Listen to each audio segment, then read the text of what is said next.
ଚୈତ୍ର ମାସର ତୃତୀୟ ମଙ୍ଗଳବାରରେ ମା ଦେବୀ ମଙ୍ଗଳାଙ୍କୁ ମୋର କୋଟି କୋଟି ପ୍ରଣାମ। ମା ମଙ୍ଗଳା ମା ତାଙ୍କର ପଣତ କାନିରେ ଏ ସଂସାରବାସୀଙ୍କୁ ଘଣ୍ଟ ଘୋଡ଼େଇ ରଖିଥାନ୍ତୁ।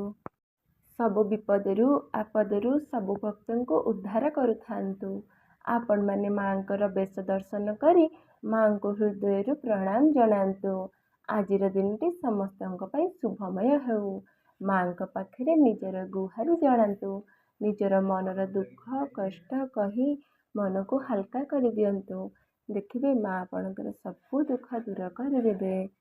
ମାଙ୍କୁ ପ୍ରଣାମ କରି ନିଜର କର୍ମ ପଥରେ ଆଗେଇ ଚାଲନ୍ତୁ।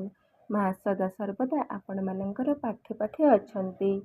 ଭକ୍ତଙ୍କର ଖୁସି ପାଇଁ ମା ସବୁବେଳେ ତାଙ୍କ ପାଖେ ପାଖେ ଥାଆନ୍ତି। ତାଙ୍କୁ ଭକ୍ତିରେ ଡାକିଲେ ସେ ତାଙ୍କର ଡାକ ଶୁଣନ୍ତି। ଯିଏ ଯୋଉଠି ଅଛନ୍ତି ନିରୋଗ ଆଉ ସୁସ୍ଥ ଥାଆନ୍ତୁ ମା।